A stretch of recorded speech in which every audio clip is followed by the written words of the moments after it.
ارے نہیں بیٹا، اس عمر میں اب کہاں کسی چیز کا شوق رہ گیا ہے۔ بس مجھے یہ بتا دو کہ دستارے کے وقت تو ٹھیک ہے، یہ عرس کس بلا کا نام ہے؟ کیا شیخ صاحب ابھی تک آپ کو عرس کے بارے میں معلوم نہیں؟ جی نہیں۔ اللہ تعالیٰ کے مقرب بندوں کے وصال کے بعد ان کے چاہنے والے اپنے اور بیگانے سب مل کر ان کا ذکر خیر کرتے ہیں، حاجت مندوں کے درمیان خیرات عام کرتے ہیں، تلاوت قرآن کی جاتی ہے، قرآن و حدیث کی باتیں بتائی جاتی ہیں اور حاجت مند ان کے فیضان سے مالا مال ہوتے ہیں۔ اسی کو تو ہم اہل سنت والجماعت کی اصطلاح میں عرس کہا جاتا ہے۔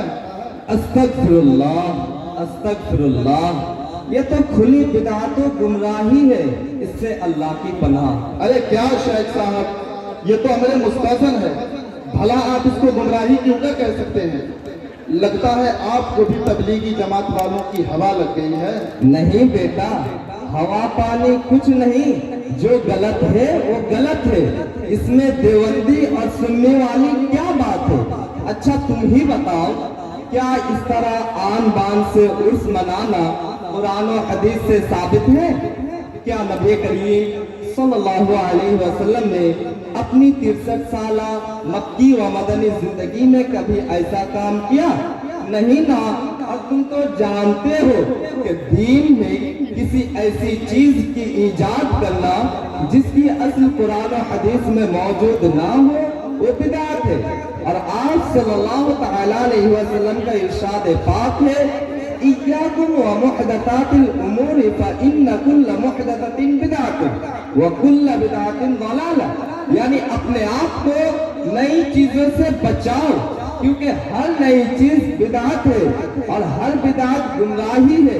اس لیے بیٹا میری بات مانو اور یہ سب عرس وغیرہ کے چکر سے نکلو، چلو میرے ساتھ چلا کرنے کے لیے، آخرت بھی سنور جائے گی، جیب بھی گرم ہو جائے گی۔ واہ شیخ صاحب واہ، اب تک تو صرف آپ کے بارے میں سنا تھا، لیکن آج یقین ہو گیا کہ آپ پر وہابیت کا رنگ ہی نہیں بلکہ آپ تو سرے وہابی بن گئے ہیں۔ اپنی زبان کو لگام دو، تمہارے عقیدے کے مخالف دو چار حدیث کی باتیں کیا بول دیا، تم تو مجھ پر ہی فتویٰ تھوپنے لگے۔ آج آپ لوگوں کا معاملہ سمجھ آیا کہ آپ لوگ تو میٹھا میٹھا ہپ ہپ اور کروا کروا تھو والے ہیں۔ میں تمہیں چلا اور نہ تھوڑی دیر اور رکا تو ہاتھا پائی کی نوبت آ جائے گی۔ رکیے شیخ صاحب، 2 منٹ اور رک جائیے، انشاءاللہ العزیز ایسی نوبت نہیں آئے گی۔